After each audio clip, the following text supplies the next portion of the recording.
Bienvenue, chers téléspectateurs, dans une nouvelle émission du programme Terra, où vous allez découvrir les secrets de l'environnement.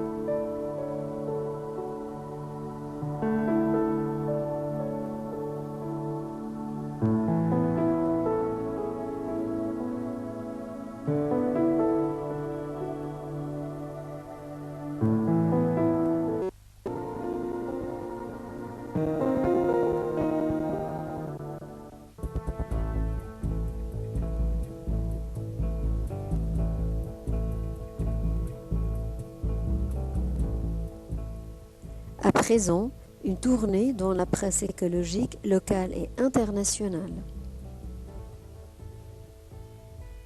La Chine promet un contrôle environnemental après Tianjin.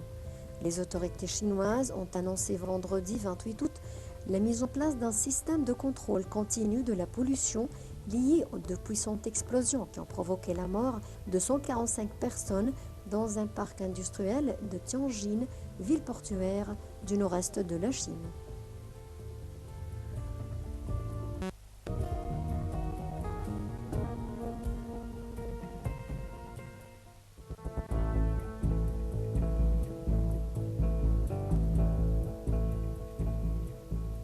Des aliments qui aident à donner naissance à un bébé en bonne santé. Un grand nutrition français a conseillé les couples de suivre le régime alimentaire de la Méditerranée pour aider à plus de fertilité et avoir un bébé en bonne santé. Ce régime consiste à manger des légumes ayant des feuilles vertes, des fruits, du curcuma, du gingembre, du thé vert et du chocolat noir, des aliments possédant des antioxydants.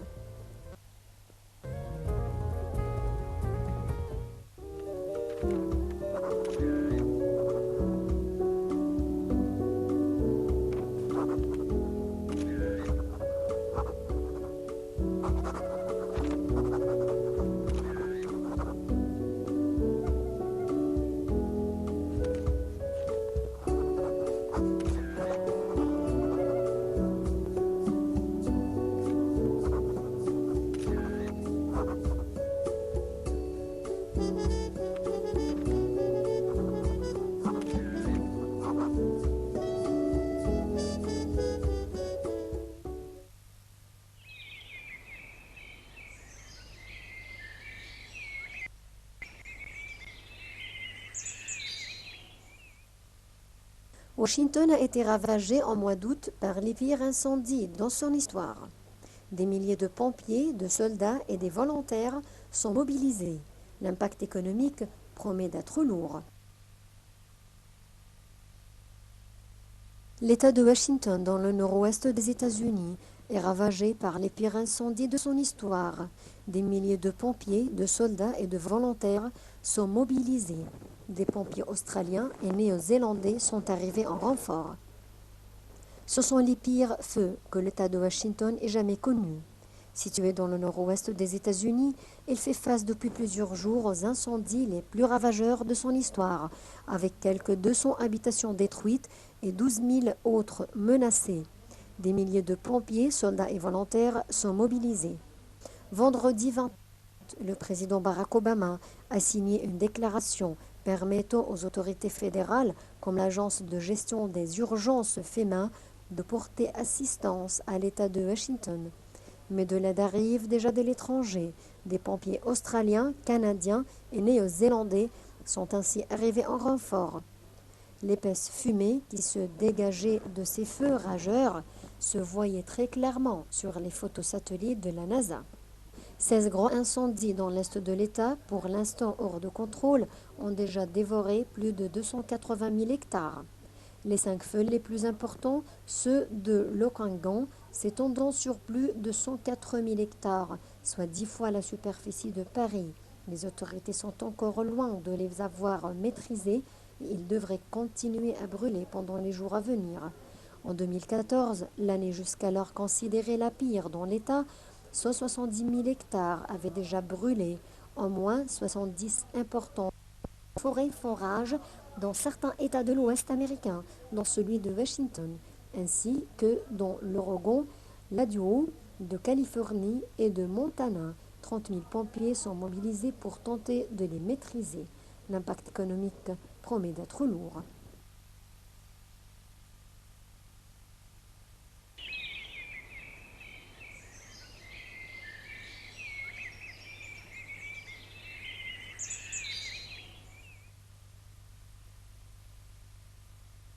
Le milieu environnant est empli de choses rarissimes qui, grâce aux recherches des scientifiques, on commence à en deviner la cause. Dalia Karam nous dévoile un des mystères de l'environnement. Une étude alarmante vient d'être publiée par une association. Selon elle, certains secteurs des Alpes sont autant radioactifs que des déchets nucléaires. Selon une nouvelle étude de la Commission de recherche et d'information indépendante sur la radioactivité GRIRAD, le sol du Mercantour est contaminé par des radiations qui sont une conséquence directe de la catastrophe de Tchernobyl. La centrale ukrainienne avait explosé le 26 avril 1986, entraînant un immense nuage radioactif qui avait touché toute l'Europe. Les retombées avaient été particulièrement intenses dans le sud-est de la France, rappelle l'organisme indépendant qui dit avoir déjà mis en évidence entre 1996 et 1998 de très fortes contaminations des sols dans le Mercantour. La radioactivité réalisée début juillet dans le secteur du col de la Bonnette reste fond entre les Alpes-Maritimes et les Alpes de la Haute-Provence montre que le niveau de radiation est 2 fois supérieur à la normale à émettre sous le sol. La GRIRAD relève en effet la présence du césium-137, un métal radioactif produit par les centrales nucléaires. Les niveaux de radiation au contact du sol dépassent toujours sur les zones d'accumulation des valeurs plusieurs dizaines de fois, voire plus de 100 fois supérieures au niveau naturel. Note également l'association anti-nucléaire, soit des valeurs qui les apparentent à des déchets nucléaires, note le directeur du laboratoire GRIRAD. Au-delà de 10 000 becquerels par kilo. Becquerel est l'unité qui permet de mesurer la radioactivité. Les directives européennes considèrent qu'il faut traiter la terre contaminée comme un déchet à part.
L'homme, animal et les plantes s'influencent négativement de la pollution de l'eau et de l'air d'une manière directe ou indirecte par la consommation des aliments pollués, des pesticides ou irrigués de l'eau polluée.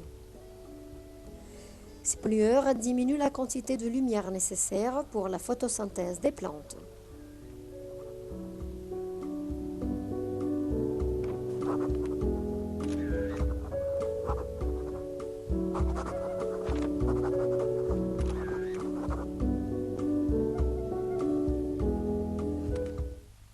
موضوع تلوث الهواء ده موضوع كبير جدا جدا جدا، ومش في مصر ولا الدول المجاورة، لكن هو نقدر نقول موضوع عالمي أو جلوبال يتاخد على مستوى الكرة الأرضية. ملوثات الهواء كتيرة جدا جدا جدا، سواء ميكروبية أو بيولوجية أو أتربة أو غازات وحاجات تانية كتيرة جدا جدا جدا، بتبقى متعلقة بصحة الإنسان وصحة الحيوان وصحة النبات اللي احنا بناكله. فإذا نقول تأثيرها على الإنسان سواء تأثير مباشر أو تأثير غير مباشر. التأثير المباشر بتتأثر طبعا على حاجة اسمها الأبر ريسبيراتوري سيستم، اللي هو الجهاز العلوي التنفسي، سواء الأتربة سواء السيليكا سواء الغازات. وكل الدول طبعا هنقول اللي هي الدول المتقدمة الأول عاملة حاجة ستاندرد أو مقياس معين أو معيار معين لملوثات الهواء ما تزيدش عن الحد المسموح به. طيب لو زادت بتبقى تأثر تأثير سلبي غير إيجابي بالمرة، وبالتالي ممكن تأثر على صحة الإنسان والحيوان والنبات. لو جينا للإنسان طبعا لازم يكون عايش زي ما ربنا سبحانه وتعالى منذ بدء الخليقة يعني، ومنذ الإنسان ما عرف النار أو أشعل النار كان هنا يبدأ التلوث الهواء سواء بالدخان أو بالغازات أو بالأتربة. فعلشان نقول إن صحة الإنسان لازم تكون مظبوطة لازم بيستنشق هواء نقي غير ملوث وعايش في بيئة صحيحة أو بيئة نظيفة عموما، خالية من الجراثيم زي ما قلت، خالية من الفطريات، خالية من البكتيريا، خالية من الفيروسات اللي هي منتشرة حاليا دلوقتي في الجو وبتسبب أزمات صحية، أزمة ربو وأي حاجة. بيبقى أو العامل الرئيسي فيها إن احنا بتنفس هواء غير ملوث.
لذلك كده لازم تتضافر الجهود أولا للحد من التلوث عموما، لأن طبعا في البيت بنلاقي ملوثات كتيرة جدا سواء المواقد النار أو غيره أو غيره.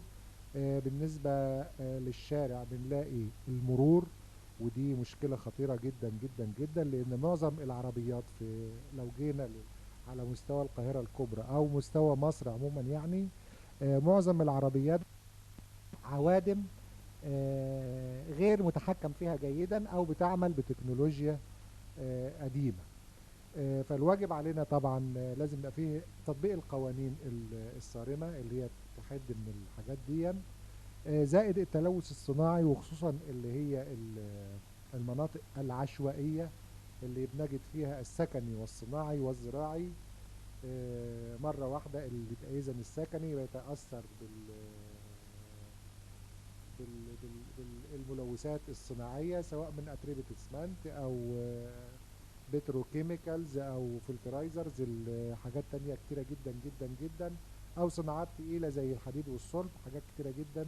دي طبعا بتطلع كمية أتربة وكمية غازات وكمية معادن تقيلة اللي هي بالتالي بتترسب تظل عالقة في الهواء أو بتترسب على التربة أو على الماء على الإنسان وهو ماشي، وبالتالي بتسبب أمراض كتيرة جدا جدا جدا جدا. هنا في المركز القومي للبحوث قسم خاص اسمه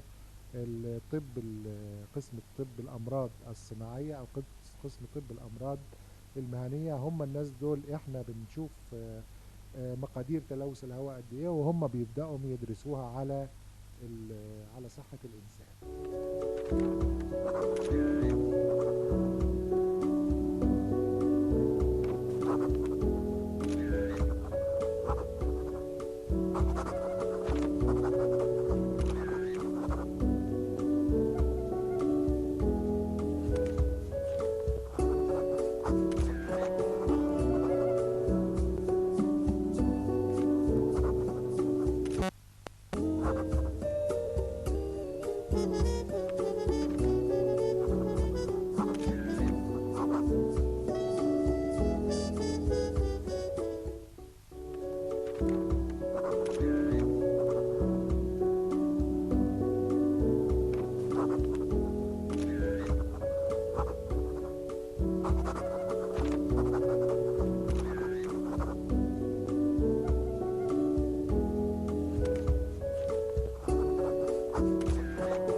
ملوثات طبعا بتأثر على النبات كمان، تسد الصغور، وبالتالي إذا أنت أكلت النبات، وخصوصا الأطفال الصغيرين بيتأثروا أكتر من الأدلت اللي هم زينا، اللي هم الناس الكبار، وبالتالي بتأثر تأثير سلبي جدا جدا على صحة اللي هم الصغيرين، وبتسبب مثلا حاجة زي المعادن التقيلة اللي هي موجودة في الهواء، إذا استنشقت بكمية أكتر من الستاندرد بتاعها بتسبب لنا عظام، أو بتسبب أمراض كتيرة جدا في الكلى، الفشل الكلوي والحاجات اللي هي الحاجات دي، وأمراض المناعة، وحاجات كتيرة جدا جدا جدا. لو بحثنا وظبطنا بنلاقي إن السبب الأول هو تلوث الهواء.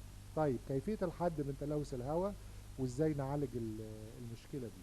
أولا لازم ناخد التكنولوجيا العالية من الدول المتقدمة ونقدر نعمل عليها، يبقى عليها كنترول كويس جدا الملوثات. دي نقطة تانية. النقطة التانية كانت الحكومة شرعت في استبدال اللي هو سواء زي مشروع التاكسي الجديد وحاجات تانية كتيرة جدا جدا، اللي هي استبدال الموتور بتاع العربية أو عربيات جديدة بتعمل بالغاز، وده أقل خطورة أصلا في الملوثات بتاعته. وبالتالي لازم الجهود كلها تتضافر ان احنا نحد من مشكلة تلوث الهواء، وبالتالي بتدي عائد صحي وعائد اقتصادي. يعني بدل ما بندفع الفلوس في العلاج نشوف المشكلة الاول تقع وبعدين ونخش المستشفيات ونقول ان احنا عايزين نتعالج، لا احنا ممكن نقول الوقاية خير من العلاج، بحيث ان الانسان مننا وخصوصا اطفالنا الصغيرين سواء اندور اللي هو داخل الشقة او خارج الشقة او في المدرسة او في المصنع يعيش في بيئة نظيفة خالية من الملوثات.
بالنسبة لتلوث الهواء عموما اصلا بيأثر في حاجة اسمها الايكو سيستم، بمعنى ان الانسان عايش في بيئة ما احناش عايشين لوحدنا، عايش معاه الحيوان وعايش معاه النبات. طيب اذا قلنا الهواء ملوث اصلا وبيأثر على النبات وبيأثر على التربة، بالتالي النبات ممكن يكون في جزء مسمم او في هاي كونتنت او كمية كبيرة من المعادن التقيلة. بيبدأ الإنسان يأكل النبات، وبالتالي النبات ملوث بكميات كبيرة من المعادن التقيلة. الحيوان بيتأثر بالكلام ده، ويرجع تاني الإنسان يأكل لحم الحيوان أو يشرب اللبن بتاع الحيوان، وبالتالي ده تأثير غير مباشر أصلا. النبات مريض، الحيوان أصلا مريض، وبالتالي الإنسان بيتأثر بطريق غير مباشر من أكل الألبان والحاجات دي.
الإنسان عايش في حاجة اسمها الإيكو سيستم أو تبادل المنفعة، وبالتالي الإنسان لا يحيا وحيدا، ولكن بيحيا كمان معاه في البيئة أو البيئة المحيطة، بيعيش معاه الحيوان وبيزرع النبات علشان يغذي النبات، أو الإنسان يأكل النبات بطريقة مباشرة، وبالتالي ده بنقول عليه الإيكو سيستم أو المعيشة التكافلية معاه في البيئة كلها.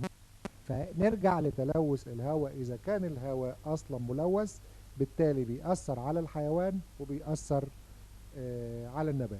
ممكن بيحصل ترسيب مباشر أيضا على المية، فالجزء الدايب اللي هو في المية بيبتدي يدوب في المية، وبالتالي الإنسان بيشرب المية، فده بردك تأثير سلبي بيأثر على الإنسان وبيأثر على الحيوان. عموما بيأثر كل التلوث، لو قلنا ان تلوث الهواء عامل رئيسي في التأثير على الصحة، سواء بطريقة مباشرة أو غير مباشرة. وزي ما قلت كده، الوقاية خير من العلاج. لو احنا عشنا في بيئة نظيفة أصلا، أو اتبعنا المعايير العالمية وقوانين البيئة الصارمة اللي هي بتمنع أي إنسان من إن هو يعمل تلوث، سواء تلوث هواء أو تلوث مية أو تلوث تربة، بالتالي ده كده هتأثر تأثير إيجابي على صحة الإنسان.